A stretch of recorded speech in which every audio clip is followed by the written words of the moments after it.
cả các em đã quay trở lại với Lisa Channel và hôm nay chị sẽ hướng dẫn cho các em cách làm quyển sóc giấy này nha. Ở video lần trước chúng ta đã chơi rồi đúng không nha? Và ở video lần này chúng ta sẽ cùng nhau làm nha. Đầu tiên các em hãy in tất cả những trang này ra trước nha.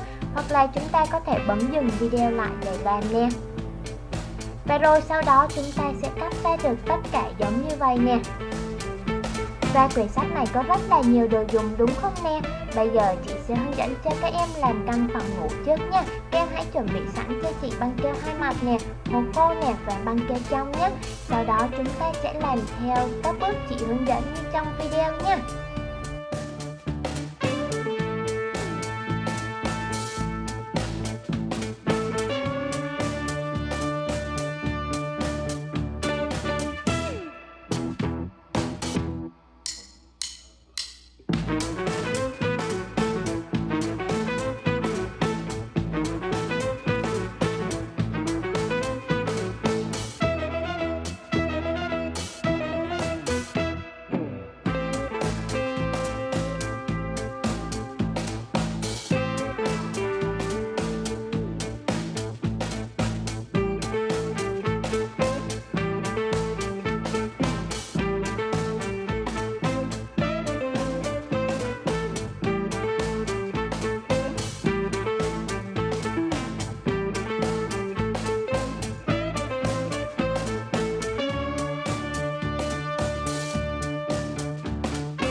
Và tiếp theo chúng ta sẽ qua căn phòng làm việc nha.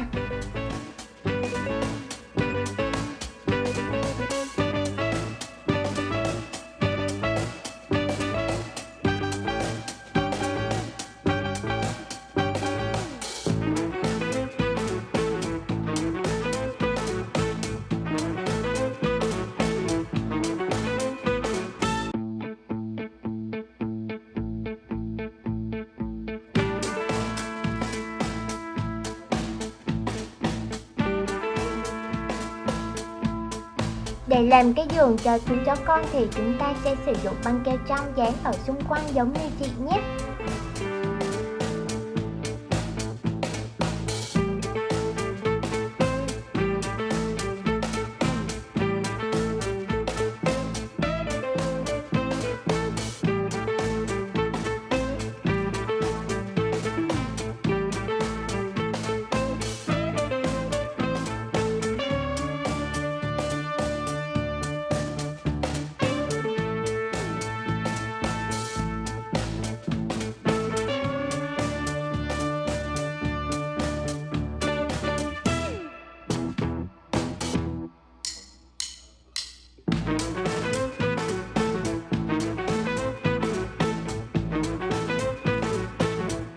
Vậy là chúng ta đã xong phòng ngủ và phòng làm việc rồi nè. Tiếp theo chúng ta sẽ đến với căn phòng tắm nha.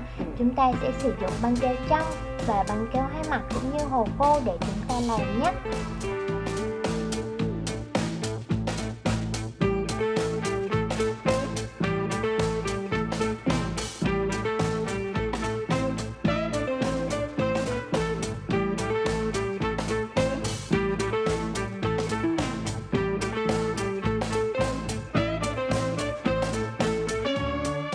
Đối với bồn tắm thì chúng ta sẽ sử dụng băng keo trong để dán lại nhé.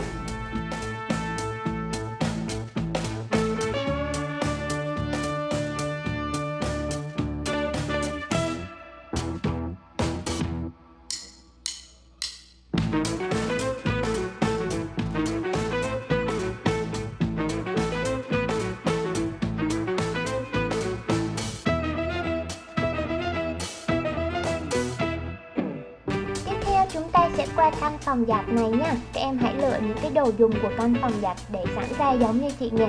Sau đó chúng ta sẽ chỉ việc lắp vào bằng cách sử dụng băng keo trong hoặc băng keo hai mặt. Nó rất là dễ dàng hơn nè.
Và chúng ta đã hoàn thành xong được một nửa quyển sách rồi đúng không nè? Các bước làm cũng đơn giản thôi.